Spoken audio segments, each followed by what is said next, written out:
Bonsoir à toi, j'espère que tu vas bien. Et voilà, si tu es là aujourd'hui, c'est que tu es intéressé ou alors tu voudrais étudier en France, peut-être à partir de 2023. Alors, dans la vidéo du jour, je m'en vais donc te donner 3 questions qu'on te posera lors de ton entretien à Campus France. Et dans la vidéo, je vais plus ou moins aussi essayer de te donner quelques stratégies pour pouvoir répondre à ces questions-là. Et maintenant, si toi, tu as besoin d'un suivi personnel pour ta procédure de visa, si tu as besoin, par exemple, juste d'une préparation pour ton entretien à Campus France, tu peux nous contacter et nous verrons évidemment ce qu'il y a lieu de faire dans ton cas à toi. Si tu me découvres pour la première fois, moi c'est Landry, je suis étudiant camerounais, je vis à Cologne en Allemagne et j'accompagne les gens qui veulent voyager. Ici sur Parlons Voyage, je te parle de tout ce qui tourne autour du voyage et des procédures d'émigration, en nous focalisant beaucoup plus sur les visas travail, formation professionnelle, étudiants dans les pays occidentaux, ou du moins du côté de l'Europe pour la plupart. Et donc, dans cette vidéo, comme j'ai dit, je vais beaucoup plus te parler du visa étudiant pour la France et de l'entretien à Campus France. Donc, si tu es au Cameroun, si tu es à Yaoundé, nos locaux se situent au carrefour Messassi, immeuble Express Station en face de la station Total, 3e étage. Nous sommes ouverts de lundi à vendredi et nous déroulons à partir de là une palette de services, notamment des cours de langue et les accompagnements visa. Tu peux passer dans nos locaux pour prendre peut-être des renseignements sur place, mais sinon, regarde la vidéo jusqu'à la fin parce qu'au cours des 10 à 15 prochaines minutes, je m'en vais te donner ce que tu devrais savoir avant d'arriver à ton entretien à Campus France.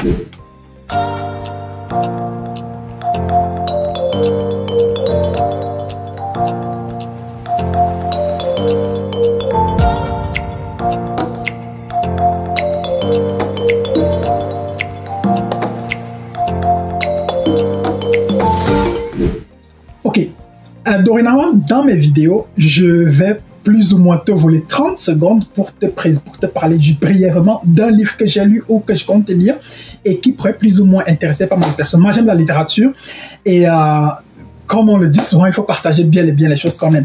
Donc, le premier livre que je vais présenter, c'est ce livre-ci. La Rouge Impératrice de Leonara Miano. C'est un livre très utopique où nous sommes dans une perspective où le monde tel qu'on le connaît aujourd'hui a complètement changé. L'Europe est en ruine, complètement en ruine, et l'Afrique est la nouvelle puissance du monde. Alors Leonara Miano réussit à créer un univers et une histoire autour d'une Afrique nouvelle. Autour d'une Afrique telle que nous autres aimerions la voir. Donc, si tu aimes les utopies, n'hésite pas à regarder et n'hésite pas à chercher ce livre-ci, il pourrait t'intéresser. Donc voilà, nous allons donc entrer dans le vif du sujet, c'est-à-dire les 3 questions qu'on pourrait te poser lors de ton entretien à Campus France.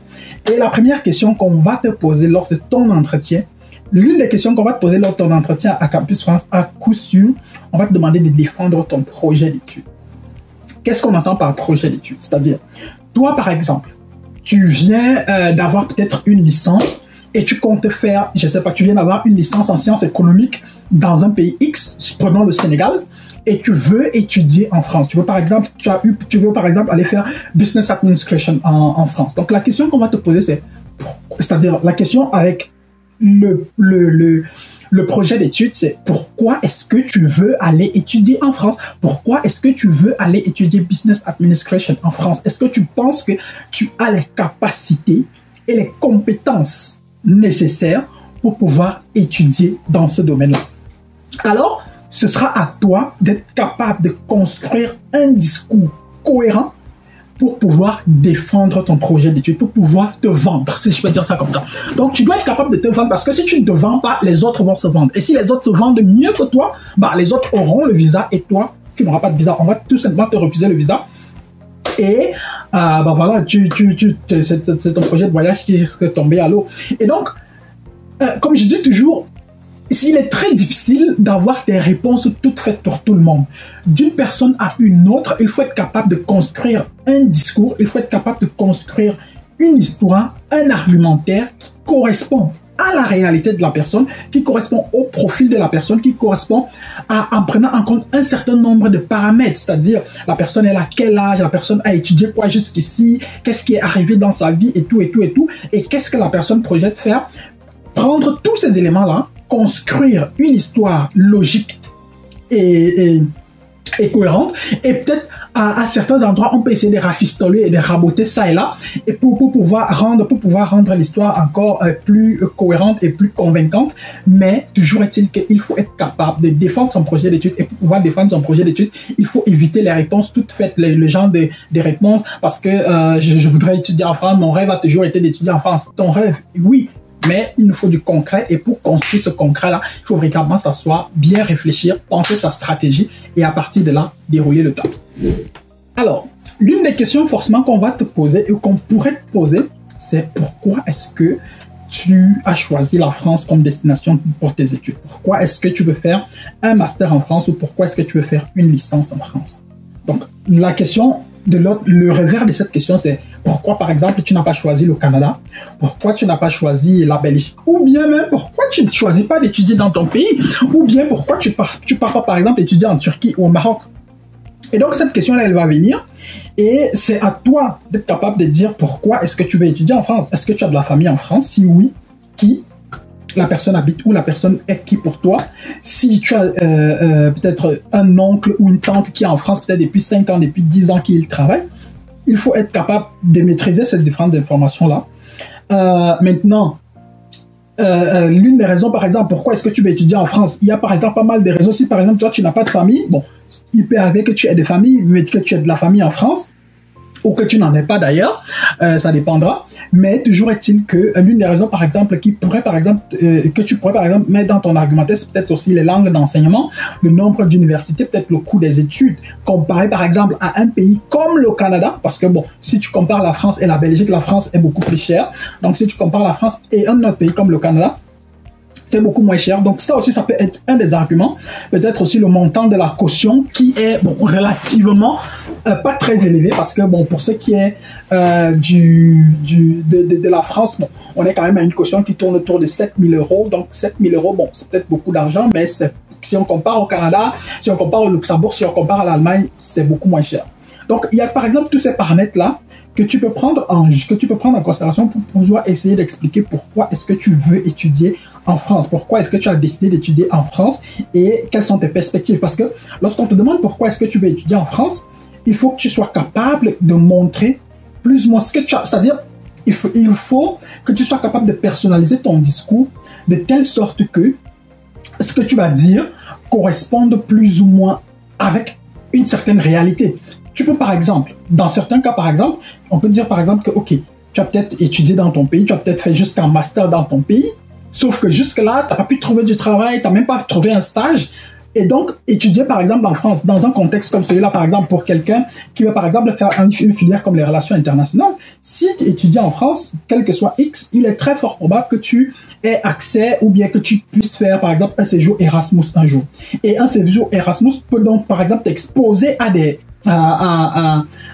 l'autre, peut par exemple t'amener à partir à l'étranger, à partir dans un autre pays. Et partir dans un autre pays pour quelqu'un, par exemple, qui veut étudier dans les relations internationales, c'est déjà aussi un bon point. Et donc, ça, c'est par exemple l'un des arguments, par exemple, que tu peux mettre dans ton argumentaire. Et comme je dis toujours, il faut que ta réponse soit personnalisée. Le plus important est de personnaliser ta réponse et pour que tu y mettes des éléments concrets qui ont trait à ton profil, qui ont trait à ton CV, qui ont trait à tes perspectives et à tes projections.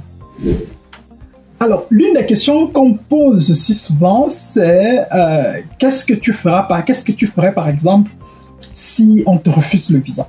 Ça, c'est par exemple une question qui vient de temps en temps chez certaines personnes lors de leurs entretiens visa. Bon, lors de leurs entretiens visa, bien lors de les entretiens, par exemple, dans des structures comme Campus France. En fait, une question comme celle-là, c'est une sorte de question pièce, c'est une sorte de question test où on va plus ou moins voir ta force mentale, où on va plus ou moins essayer peut-être, si je peux dire, de jouer un peu avec tes nerfs, essayer de voir comment tu peux plus ou moins réagir par rapport à un certain nombre de situations. Et donc là, ce genre de situation, ce genre de questions, si jamais ça arrive, c'est-à-dire, la première des choses, c'est que quand tu fais, par exemple, une demande de visa, l'objectif n'est pas qu'on te refuse le visa. L'objectif est qu'on te donne le visa et que tu puisses aller faire ce que tu voudrais faire. Dans notre cas ici, que tu puisses aller étudier en France. Et donc, comment, par exemple, répondre à une question comme celle-là? C'est-à-dire, comment réagirais-tu si jamais on te refuse le visa? Il ne faut pas donner aussi le genre de réponse du genre, par exemple, tu vas casser l'ambassade, tu vas brûler l'ambassade, donc tu vas peut-être porter plainte et tout. Il faut vraiment essayer d'être le plus méthodique possible dans la structure de ta réponse, dans la structuration de ta réponse, pour que, en répondant, lorsque tu vas commencer à dire un certain nombre de choses, qu'on se dise quand même que bon, celui-ci, il dit quand même quelque chose qui tient la route. Par exemple, se montrer conciliant, se montrer réfléchi, se montrer plus ou moins cartésien, essayer de réfléchir step by step. Pourquoi est-ce qu'on t'a refusé le visa? Quels sont les arguments qu'on a évoqués pour te refuser le visa? Si jamais, par exemple, tu dis que, ok, moi, si on me refuse le visa cette année, je vais plus ou moins m'asseoir sur les raisons pour lesquelles on m'a refusé le visa, essayer de les étudier. Si ce sont des raisons que je peux rectifier, m'asseoir, rectifier et peut-être rebondir l'année prochaine en évitant de commettre les mêmes erreurs. Mais maintenant, il y a par exemple aussi des éléments qui sont par exemple difficiles à modifier. Par exemple, si on te dit par exemple que tu as eu peut-être une licence avec, je sais pas, 11 de moyenne et on te dit que ta moyenne elle est trop faible. Si ta moyenne est trop faible, alors la seule solution serait soit l'année d'après, tu postules maintenant en cycle licence, c'est-à-dire tu recommences carrément la licence, et maintenant avec ta licence, même si tu as obtenu 11 de moyenne, ça pourrait quand même jouer en ta faveur. Ou alors, tu continues tes études en master, tu essayes de bosser en master pour avoir une très bonne note en master, et peut-être avec un 13, 14, 15 de moyenne en master, lorsque tu reviens donc demander le visa pour un master, alors que tu as déjà un premier master où tu as peut-être eu minimum 13 de moyenne, ça relève encore plus la consistance de ton dossier et ça permet qu'on puisse facilement te donner le visa. Donc voilà en gros trois questions, trois stratégies que je voulais partager avec toi ce soir ou bien aujourd'hui autour de quelques questions qui pourraient te venir lors de ton entretien à Campus France. Donc si tu as par exemple besoin d'accompagnement pour ta procédure de visa pour la France, n'hésite pas à nous contacter. Nos différents contacts téléphoniques et WhatsApp sont dans la description de la vidéo. Et tu peux nous contacter, tu peux nous écrire sur WhatsApp, tu peux nous appeler et puis nous verrons ce qu'il y a lieu de faire dans ton cas toi. D'ici à la prochaine vidéo, porte-toi bien de choses à toi. Ciao, ciao.